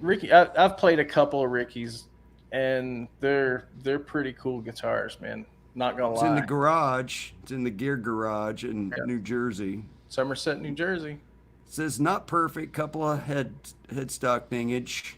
Jangles like the Beatles. Yeah. It's got flat wound strings on it now. Yeah. Cool. All right. Let's see what else we got. We got a couple more left here. A couple more. So now we're starting to get into pretentious land. Yeah, we're starting to get into if you have to ask. Not quite. That's coming up next. Those are the next two. This is just pretentious land. There's a Trussart or Trussart, and I'm not sure exactly how to pronounce that. Deluxe Steelcaster guitar, Rust-O-Matic Pinstripe V16. Holy crap! Does it come with a tetanus shot? So it's a hollow steel construction. Crowbar said from pointy to pointless. No, there's a point, but it's probably a country twang, I'm guessing, right? Guarantee you it's got some twang to it. That neck looks nice. It's basically a Telly Deluxe is what it is. And it's let's see. It's a 9-inch radius neck. It's mahogany? What's it say? Rosewood neck? I'm looking. So it's got a classic TV Jones Filtertron in the neck and a half-pound. Let's see. Wait a minute. Classic TV Jones Filtertron in the neck position. I mean, whether it's your thing or not, you got to appreciate the fact they put some work into this thing. Yeah. I mean, it's metal. It's all metal. And it weighs 9 pounds. Ooh. So, I mean, it's not the beast it could be. Right. It's obviously hollow. Yeah. Hollow at least, right? It's hollow. 3,700 dinero. And listen, he's going to throw in some free shipping though. So he's cutting you a little bit. And it comes with a case. He's at Humbucker Music in Rossville, Georgia. I would hope it comes with a case. Yes, because it you don't does, want to definitely. you don't want to dent your steel guitar. You have to take it to a body shop to get it fixed. Get this dent out Yeah. instead of a luthier. All right. Now we're Wow. really Um, getting into if you now got we're to ask. now we're just getting stupid. is Now what we're just kidding. doing now. We got two more guys. So this next one, here we're back into the big G on the headstock there. Yeah, this is the big G. Big So, G. Big G this- at Big G. This is the custom shop Joe Perry Boneyard Les Paul 2004 52 15 39 with 411 shipping. It is in Poland. We won't hold Poland. that against them, but This is a big Joe Perry fan in Poland. yeah. So there were only 502 of these made. One tuner has been changed. He still has the original. Speed knobs with bleeders. Yeah, with thumb bleeders. That's different. Yeah, you go, Joe. That's yeah. Man, thumb bleeders. Love. He's kind of working the hack snot inlays. Yeah, they've aged them. They're not the actual snot inlays, but Right. yeah, they're more Boneyard like the old boneyard ones. inlay Yeah, on the boneyard headstock. Yep. And this is Bone- number 70 out of 252. Is that what I said? How many did I say? I don't know, but just the fact that it says 502. bone Yeah. 07 bone 070. 500. So this is number 70 of 502. So it's Band name. It's fairly. Listen, if your headstock has a serial number that starts with bone, that's freaking cool. Yeah. Let's All see what right. else we got. It's pretty smooth. It's pretty clean for what it is. I'm a huge Joe Perry fanboy, but this is my least favorite Joe Perry of the custom shop ones. I don't, for whatever reason, that Bingle top or whatever you would call that doesn't do it for me. Needs some burstage going on or something. I don't know. For me personally, but it is All right. it is $5,200, $411 in I told you it's shipping. in Poland. What? Yeah, it's in Poland. That better be overnight. Yeah, right. Holy crap! That's a whole other guitar. You ready to make some people cry? Oh, this is just ridiculousness. This last thing here. So, guys, I'll go ahead and tell you, you're never gonna see another one for this price. This is a 59. This is a real deal 1959 Les Paul Standard. You're also never going to buy this, even though it's the best price of one you're ever going to see. Well, I don't know. Dwight might buy it. It's basically it's 90K, right? But it's had a few modifications over the years. Well, it's older than anybody in the chat or on the show. Or most Right. of them anyway. Yeah. I've had modifications, and I'm nowhere old as old as this I can tell guitar. you upside down, if I were going to pay that much, I better be insured for the very full value of that guitar, every penny of it. So that's why the shipping's so much. He's the only at- 59 I've ever seen was over 200 grand, Yeah. and the burst was faded off. So, yeah. I mean, this actually still has some burst left to it. Sexy Hexy. It has a name. Yep, it has a name. And this was owned by Alex Conti. Look how clean it is on the back. There's no way. Has this been refinished? Come on. No, it has not. It has Holy not crap. been refinished. Wow. If that's Yeah, all this- original, this is the swingingest deal on a 59 you will ever see. It's because it's a player grade 59. It's not a museum piece. You know, It still looks pretty clean. yeah. It was in a band called Sexy Hexy, or the song Sexy Hexy. I'm not sure which. Obviously, that appears to be German. Looks like it's been on several recordings. I mean, you can definitely see it. It's in the picture there and there. Has been in the public domain since 1974 or 75, maybe earlier. but you would have to research at the German music scene. The previous owner, Alex Conti, played with bands like Lake and Atlantis. Alex was also offered the guitarist slot in Leonard Skinner after Ed King departed the band. In fact, this instrument was damaged on tour while Lake was opening for Leonard Skinner in the States, resulting in one of its restorations. So it has been restored. At some point, it's had something. Yeah, done to it. it's had some work done. That's why I say this is a player grade. It's not a museum piece, but if you want a 59 with a burst still intact somewhat. It's kind of a tomato soup burst at the top there. Yeah. It kind of fades out. These would not be the original pickups, right? It likely would be. They likely would be. They wouldn't have had covered pickups in 59. They would have. Somebody took the covers off. Took the covers off. Okay. Yeah, they would have been covered. So yeah, I mean, it's not uncommon to see double whites and zebras. So mixed. Wow. Yeah. Well, $89,000 is that's a lot of money, but if in the realm of 59 Les Pauls, that's pocket change. That is absolutely pocket change. I mean, you look at most of them; they're going for 250 to, We lost Dwight for a minute, but he's back. Sorry, Dwight. I didn't realize that 200 for, 200 for a headstock repair.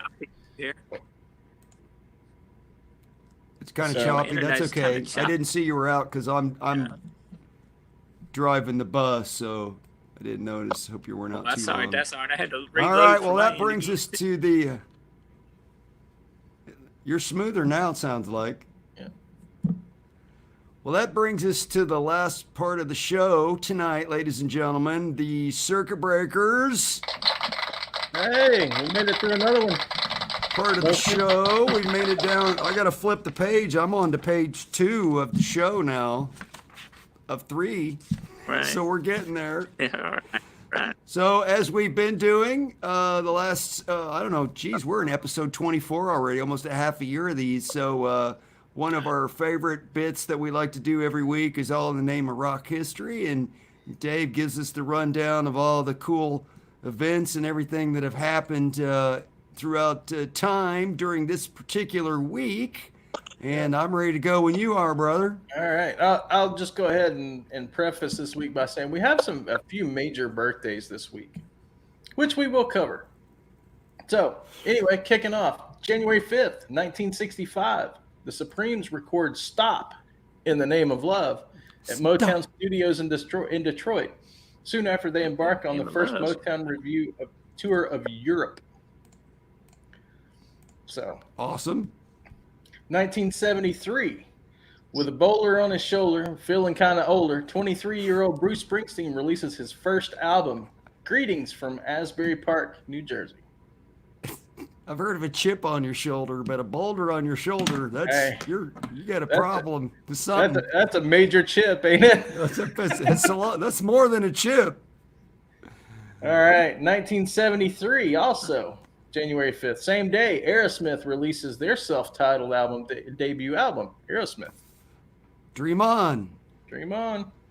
It didn't do very well for like 6 months. That album didn't do well at all. And then all of a sudden, Dream On got on the radio, and then it got on the chart, and then it went up the chart, and then the album did good. But it took them a while. It took a while to get traction. And then in 1998, Sonny Bono dies in a skiing accident in Nevada near South Lake Tahoe, California at age 62. Yeah, homie don't ski. That's just asking for trouble. He was an advanced skier. And yeah, I mean, this homie don't ski. Oh, that homie. This homie don't. Yeah, that homie did, and he hit a tree. That homie did. Yeah, this homie don't. He went off course to do some tree skiing, and he crashed and died. He did some tree skiing. He left a mark on the tree, so yeah, that's not good. So, and that brings us to our first birthday of this week, 1969. Marilyn Manson is born Brian Hugh Warner in Canton, Ohio. Contrary to the urban myth, Warner does not start his entertainment career playing Paul on the Wonder Years. That would be Josh Saviano. But after as a music journalist, he ends up with guitarist Scott Daisy Berkowitz and or Daisy Berkowitz Patesky, Scott Patesky, whatever, and reinvents himself as Marilyn Manson in 1989. Wow. We lost Dwight again. I'll keep Yep. an eye out for him this time. Yep. Moving on to January 6th, 1957. Elvis Presley makes his third and final appearance on The Ed Sullivan Show, where he performs 7 songs in 3 segments, including Hound Dog, Don't Be Cruel, Heartbreak Hotel. And this one, he is only seen from the waist up, leaving viewers to speculate as to what the screams in the audience were all about. From the waist up. From the waist up. They weren't taking any chances this time. Too many phone calls the first 2 times. We're just going to go from the waist up. And in 1968, Gibson patents their Flying V electric guitar. And didn't they just lose all those lawsuits? Yeah. Patent ran out. They waited too long to complain. Renew it. Yeah. 1973, Carly Simon, You're So Vain hits number 1 on the Hot 100. Listeners wondered just who the mystery man with the apricot jacket is. I got Dwight back on, I think. Okay. There's Carly. Sorry. I think Dwight's frozen. Yeah, maybe. And we'll just keep moving.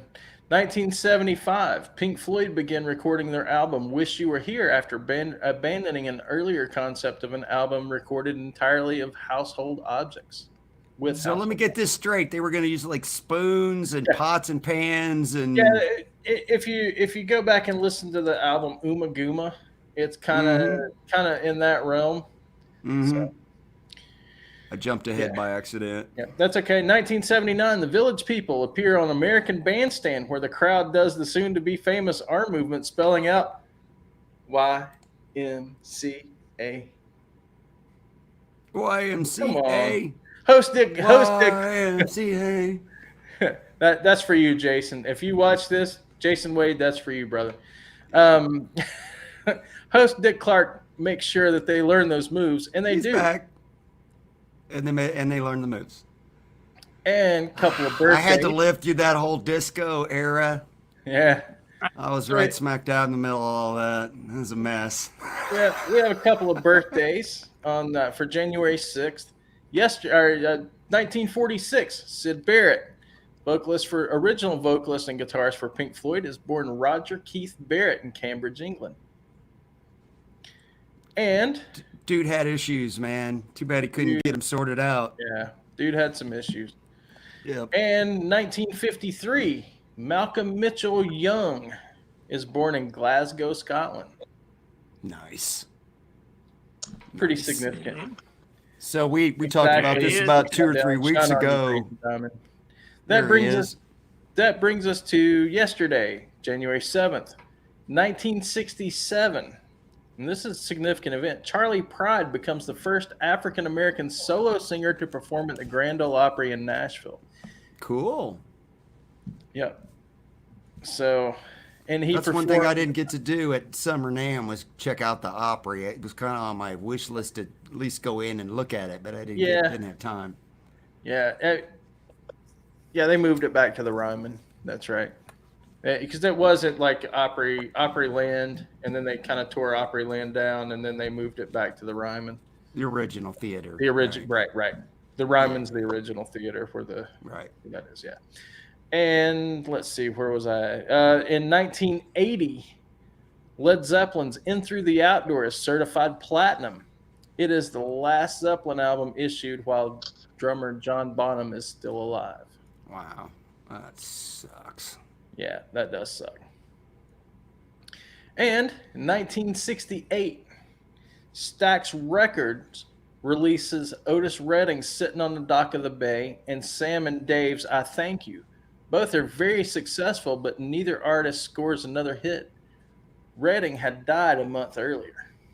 Stax Records, if you don't remember or you aren't familiar, was the major competition for Motown. Right. Yep.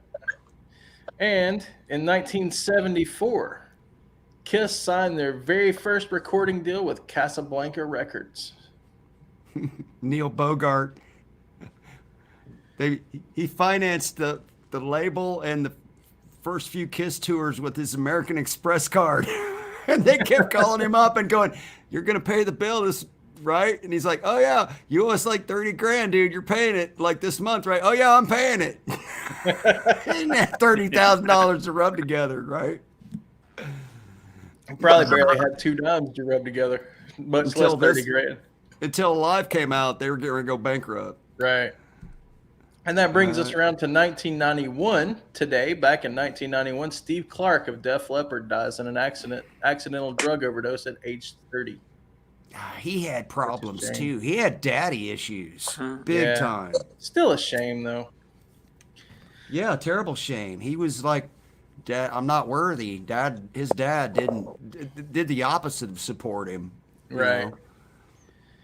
And that brings us around to 2016. David Bowie's Black Star album is released on his 69th birthday. Man, I saw a couple of videos when that album came out, just because there was just videos associated with it, and they're a watch one time kind of deal. You don't want to watch them again. They're really hard. They're real hard hitting, and he's dying of cancer in the videos, and that's what they're about. And they're not. They're hard to. They're kind of hard to watch. He died 2 days after. He dies on January 10th. Right. So, and the same year, 2016 was when David Bowie died, which we'll circle back around to. But anyway, it becomes clear that his ruminations on mortality are his parting words based on this album. So, there was a lot of regret. There's a lot of regret in the one song. So that brings us to our birthdays for January 8th. Pretty significant one.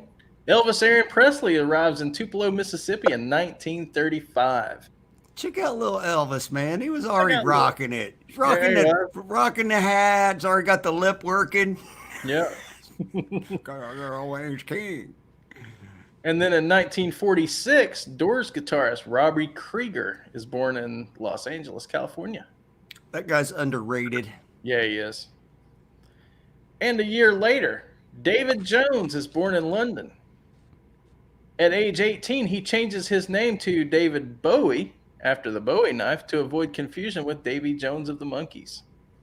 Yeah, I didn't realize that he named himself David Bowie after the Bowie knife. Right. Yeah. Which is an American, that's an American icon, not a British thing. Right. So, all right, that moves us around to the 9th, which is tomorrow, I believe. 1963, Charlie Watts joins the Rolling Stones, replacing Tony Chapman as their drummer. That wasn't a bad move. No. Well, it's a good move for Charlie, for damn sure. Go Charlie. Rock it, buddy. He could still play. I seen the Stones a few years ago. Last time they were running around. For their age, they're still doing it. They still sound great. And another significant birthday, 1944. James Patrick Page, a.k.a. Jimmy Page, is born in Heston, Middlesex, England. He is originally a session musician in England before reforming the Yardbirds and, of course, Led Zeppelin. Man, that's the quintessential guitar pose right there, baby. Yeah, it is. Slinging that Les Paul low, got the lean working, got the little bit of the lean back working. Yeah. Oh, yeah. Probably smacked out of his mind at that point. Absolutely toasted. And in 1950, David Johansen, lead singer of the New York Dolls, is born in Staten Island, New York. Yeah. He's got to be the most famous of the Dolls, don't you think? Yep. I would say so, because I know him from other stuff. He's gone on and had a career outside of the Dolls. Right. And then in 1967, Dave Matthews is born in Johannesburg, South Africa. He eventually settles in Charlottesville, Virginia, and forms the Dave Matthews Band. I had no idea until I saw your list today that he wasn't born in the United States. I thought he was from the South originally. Well, he was from the South. He's from the South of Africa. Yeah. Very, very South. Yeah. All right. That brings us around to January 10th. This was a big day. This was a big day right here. This was big. guys, if you don't understand the significance of this, a lot of you will. Some of you might not. Some of The you young kids guys, might not. The younger crowd might not. But 1949, the vinyl record format war heats up as RCA introduces the 45. Yeah. 7-inch record. It eventually places the 78 record for single. Which when I was a kid, there was still a 78 speed. Yep. When you bought a record player, because people still had old 78s. Yep. And Yep. Oh, we had a record player with 78. Mm-hmm. And but anyway, but the format anyway, basically one song for each side for the 45. The format takes off in the early years of the single, right? Right. It's the single. Yeah. So yeah, that changed the music industry. That got a lot of people a lot of money. Because when I was a kid, you could go buy a single for $1. Yeah. Where the album might be $7.50 or $8, right? And if you're cutting grass and you got $5, but you really like that one song, you could get it, right? Yep. And then you might even like the song on the other side, and you're like, oh, I like this other song just as well. You didn't even know it was on there. Right. Yeah, you got a bonus song because you have the other side of the 45. Yeah. The B-side. Chat's asking about why are those CDs black? Brad Miller, you know better than that. They didn't have laser beams reading them. They had a needle. No, we had needles reading them. We had needles. And in 1969, 20 years later, George Harrison quits the Beatles for a short while, making him the second Beatle to do so. The first one was Ringo. There's a famous picture of. There's a famous picture. I was hoping to find one of George with the Beatles, but I couldn't find one. But there's a famous one when Ringo quit, where it's the three other Beatles and then the cardboard cutout from like Yellow Submarine of Ringo, and they're all standing around it with their arms around him like, oh, the drummer quit. Like, we can't get another drummer, dude. That's awesome. You know what I mean?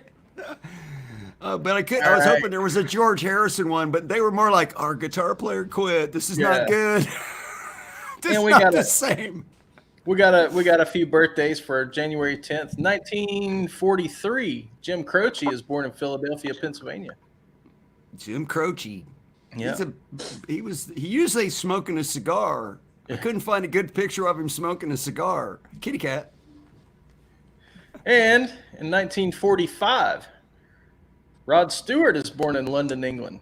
He joins the Jeff Beck Group from 1967 to 1969, and then Faces from 1969 to 1975, but makes his biggest impact as a solo artist. There was going to be another news item. We didn't do it, but Rod Stewart on New Year's Eve, he got in trouble. Got in a little trouble. He and his son him and his son got in a little shoving match with a guy an employee at a swanky Florida resort. Didn't work out too good. Just a little side note about Rod. You know, Rod back in the 70s and 80s really liked cocaine, and he didn't want to destroy his voice. So did everybody else in the 70s. Right, everybody else, but nobody else cared. Rod made his living on his voice, so instead of snorting coke up his nose, he'd put it in suppositories and stick. Oh, I did not know this. I probably could have went on not knowing that. There you go. It wouldn't have been a problem. There you go, little Rod Stewart. I chauffeured for Rod. I chauffeured for Rod Stewart. Actually heard that somewhere not too long ago. That's why. Anyway, all right. I bet that burns. 1953. Pat Benatar is born Patricia. I'm not gonna even try it. In Lyndhurst, Long Island. Her name is Patricia, and I'm not even gonna try and say her last name. But it's like it's like from Aberdeen or whatever. Andrzejewski? Yeah. I don't know. I'm not even gonna try. It's ethnic. It's an ethnic name. Let's just stop it there because nobody can pronounce it. I believe it's probably Polish descent. But anyway, she's born in Lindenhurst, Long Island, New York. She drops her training as a classical singer and eventually becomes a spandex pop rocker. I think she got married and was like a music teacher or something in the Carolinas and got bored with it. Said, "I'm going back to New York to do what I really want to do." Right? Isn't that kind of the story? I didn't do a lot of research on that. I was just trying to. She looked good in spandex. I'll give her that. Yeah. She could rock some spandex. That brings us around to January 11th, 1964. The Whiskey A Go-Go opens at the Sunset Boulevard in Hollywood, California. Well, somehow you missed Purple Haze. No, that's next. You missed the whiskey. No, I got the whiskey. Okay, there's the whiskeys. Yeah. 1964, Whiskey A Go-Go opens Sunset Boulevard in West Hollywood, California. Quickly becomes a vital music venue. Some of the early acts to play the whiskey include the Animals, the Doors, and Otis Redding. Later, Johnny Rivers opened the whiskey. Yeah. Which I did not know that until today. And later on, of course, we know that's where Motley Crue, everybody, Guns N' Roses, anybody from the Rat, anybody from the 80s. 80s hair metal if band. broke big, they played the Whiskey A Go-Go. Yeah, everybody. 1967. Now flip back to the Jimmy one. 1967. Jimi Hendrix records Purple Haze at the Delane Lay Studios in London. Woo. Delane Lay. I think I read something about he wrote that during a sound check. Okay. Wrote the riffs to Purple Haze during a sound check. Cool. Yeah. And then this brings us to 1992. We're going to end on a couple of notes here. Nirvana notes. Nirvana's Nevermind album hits #1 in America, unseating Michael Jackson's Dangerous. Wow. And that was also, we were full on grunge at that point, for about the next 5 years, whether we liked it or not. Yeah. Also in 92, the same day, Nirvana makes their first appearance on Saturday Night Live. And they leave a mark. After performing their hit, Smells Like Teen Spirit, they play Territorial Pissings for their second song, then trash their instruments and anything else they can find on stage. They trashed the entire set. No, they did leave a mark. Territorial Pissings, and then they trashed the place. And that's gonna close out this week's All in the Name of Rock History. Wow. Well, that's a pretty good week in rock history. Indeed. This next story is somewhat holiday related. This is the story of a man who 3 days after Christmas in the Farm Tavern Bar in Madison, Wisconsin, was enjoying the soothing sounds of Black Sabbath while tipping back a few refreshing beverages, when all of a sudden the music was changed from the Godfathers of metal to Christmas music 3 days after Christmas. You've got to be kidding me. 3 days after? Witnesses say the man was not having it. He proceeded to chug his bottle of beer, after which he flung it at the bartender's head. I would not stand for that either. Apparently, you know. Apparently, the man became so enraged when Black Sabbath was switched out for Rudolph the Red-Nosed Reindeer that bystanders and other patrons in the bar had to stop him from going behind the bar to get the bartender. Eventually, his uncle intervened and they got him directed towards the door. But he wasn't done yet. No. As the man left the bar, he decided to pull down the Christmas tree, smashing several ornaments in the process. This is when the cops showed up. Police say the man was heavily intoxicated and yelled obscenities towards officers who threatened to use a taser on him if he didn't calm down. Finally, the man was taken into custody and charged with disorderly conduct and criminal damages to property. But a lot of people in the bar were like, "Way to go, dude." I'm gonna say this. I almost don't blame the guy. 'Tis 'Tis the season, 'tis over. Exactly. With the Christmas music already. So, but let this be a lesson to bartenders everywhere. Don't change the Sabbath. No, turn the Sabbath off for Rudolph. We're not going to have that. All right, moving on. This is another kind of, I guess that would be considered a music news story. Yeah, kind of. This is a music news story. Yeah. So evidently, Ozzy and Elton, Sharon Osbourne let it slip out this past week that her husband Ozzy has recorded a song with none other than Elton John. Yeah. Ozzy had appeared on Post Malone's last album, Hollywood's Bleeding, and that's like a country album, right? Right. Country, yeah. And he has a new solo album out of his own, Ordinary Man, set for release next month in February. Sharon did not go on to say whether the Elton John collaboration will appear on Ordinary Man or if it's going to be a separate release. Confirmed guests, though, on Ozzy's upcoming album include Guns N' Roses members Slash and Duff. Oh, wow. Slash and Duff McKagan, yeah, as well as Red Hot Chili Peppers drummer Chad Smith. Oh, Chad Smith. Isn't he in Chickenfoot? He's in Chickenfoot with like Sammy and a couple other bands too, right? Yeah, I like Chad Smith. He's cool. That'll be fun. Pretty close Iron Man dancer. Iron Man dancer. You never disappoint, brother. Thank you. Never disappoint, my man. That's classic. I think that's an older picture, Dave. I don't think this is recent. But I did read that Elton's been calling Ozzy a lot and keeping his spirits up while he's trying to recover from his re-broken neck. And like they've been friends. They've been like really good friends for the last couple of years, last few years. Apparently. Right? Apparently they met somewhere at some function, and ever since they've been buddies somehow. So opposites attract. That's what they say, right? Yeah. That's what they say. Well, this next one is called Driving the Wiener. Yes, ladies and gentlemen, Oscar Mayer is looking for people to become a world famous hot dogger. They announced they are seeking 12 new hot doggers to be in charge of taking the iconic Wienermobile across the country to promote the brand.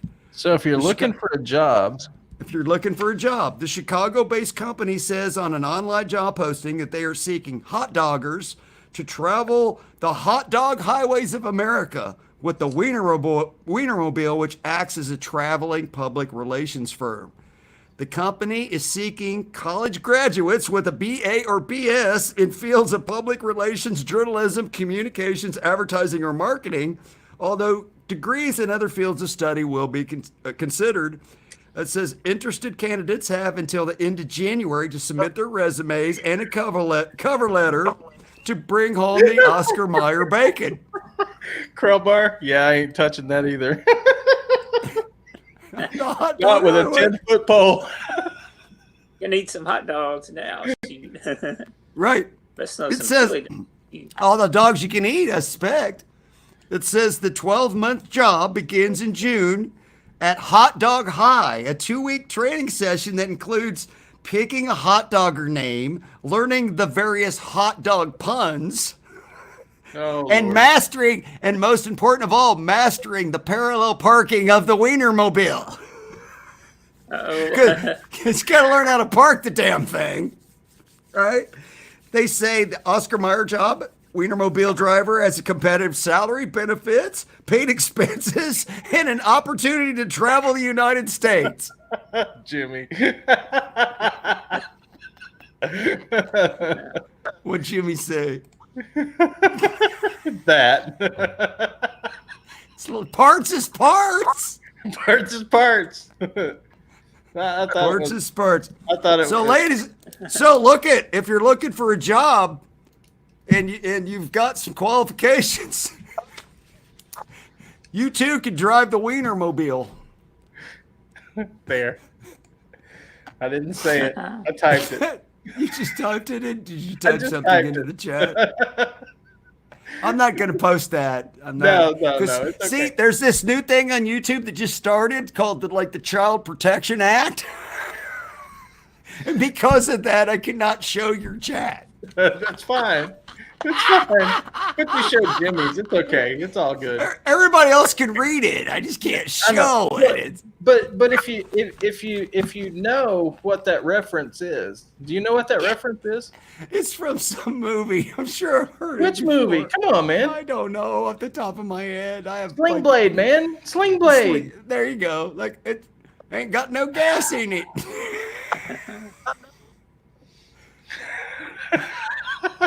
You. Oh man. Okay, we got to move on. Are we moving on? Moving on. Moving on to the next story. What is the next story? I got to flip the page. Denny's. Come on, oh my God. Denny's has been grand slammed. Denny's has been grand slammed. You got the thing going, ready to go? I'm ready when you get to it. Just go keep reading. I'll be ready when you get there. A Santa Ana, California teen turned punk rock concert promoter has booked his very first hardcore punk show at the local Denny's restaurant for $100, which has now become locally known as the Denny's Grand Slam.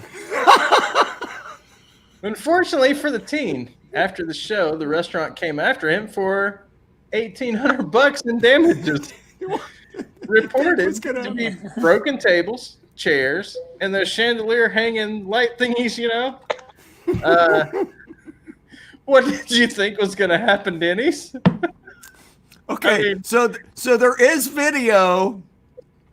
Okay, so I have to stop showing that. So we're gonna actually show you video from inside the Denny's. From inside the Denny's. From the Grand Slam event inside the Denny's. So this Grand Slam event. We'll sell you the whole seat, but you only need the edge.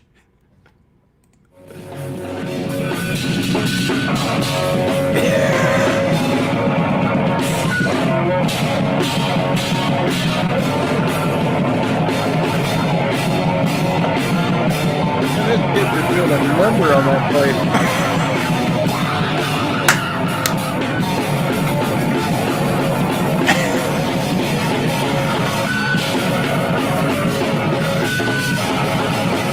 The riot squad.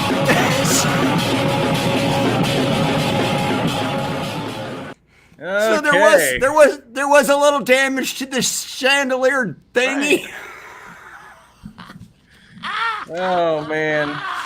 So the future Sid Bernstein attempted to cover the damages by starting a GoFundMe page. Oh He was able to raise $600 towards the bill, and that's when the band Green Day heard about the situation and stepped up with $2,000 and a message for Denny's to leave the kid alone. So Green Day paid the damages. That's so freaking awesome. Go Billy Joe. Billy Joe's my hero. That is great, man. That's totally awesome. He's got t-shirts printed up and everything, man. This kid's on it. He's going to make $1 zillion. Oh, man. Well, that brings us to the last one of the show tonight. We don't have any, there's no picture for this one. We're going to send you out with a video. This video has 250,000 views already. It's on a channel called the O'Keefe Music Foundation channel, which what they do is they let youth bands go in a studio, record a track, and then they make a professional music video with the kids of the track. So I found this one. I just thought it was very entertaining and pretty funny. So let me get this set up for you here, and I'll make sure that the audio plays. So we're gonna go out here with a little Rob Zombie tonight, ladies and gentlemen. Little Rob Zombie.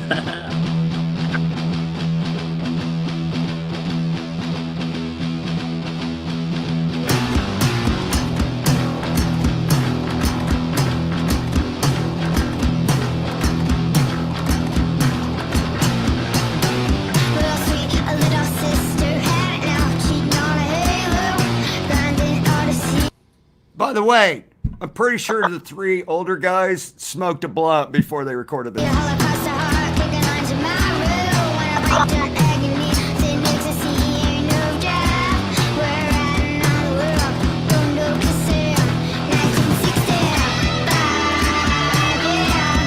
A little fit on the drums there.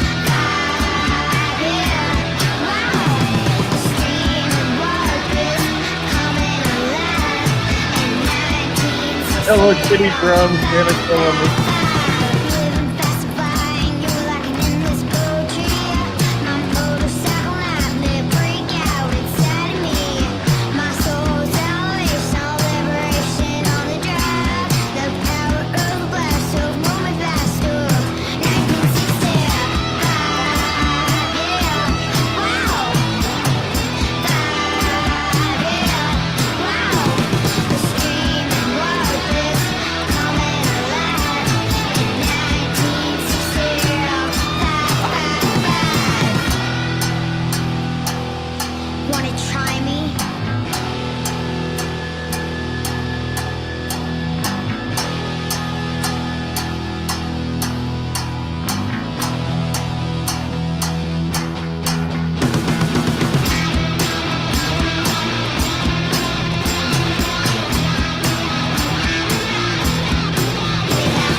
The Parker's great-grandchildren.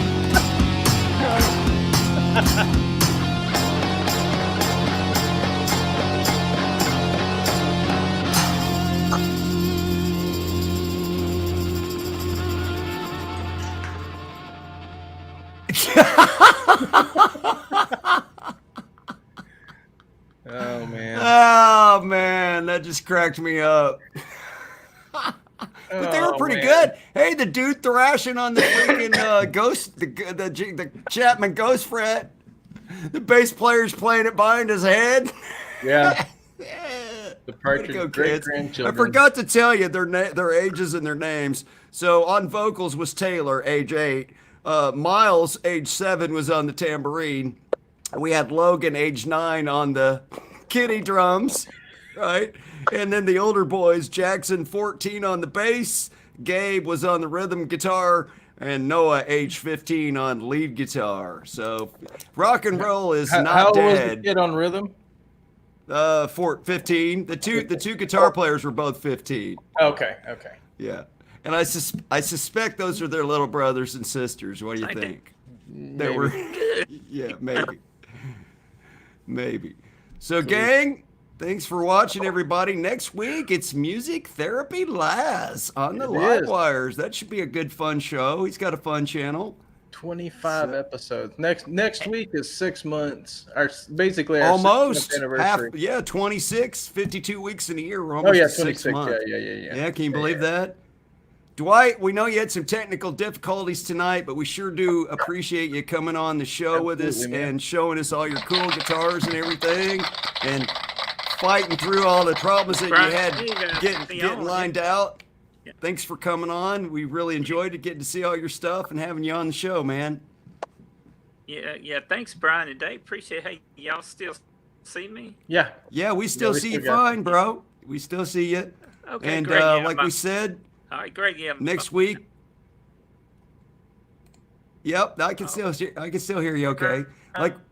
Brian and Dave, I should. Oh, you locked up again. He's still having some trouble. But next week, it's Music Therapy Laz. And we appreciate everybody for watching. And I guess we'll send you out with see you next week. See you guys. Have a great weekend. Be safe. We love you guys. We appreciate all the new subs. We appreciate all you guys coming and checking us out every week, and the views afterwards and all that stuff. We appreciate all of it. Thank you guys. Hope you guys had a safe and happy holiday season. We're totally back in the swing of things. So man, we're 2 weeks into this new year already. Just about. It's like already flying by. Don't remind me, dude. So y'all have a good night. Like I always say, be good or be good at it. If you can't be good, at least be good at it. Rock on, guitar dudes and dudettes. We'll see you next Wednesday. Same Live Wires time, same Live Wires channel. Later, everybody.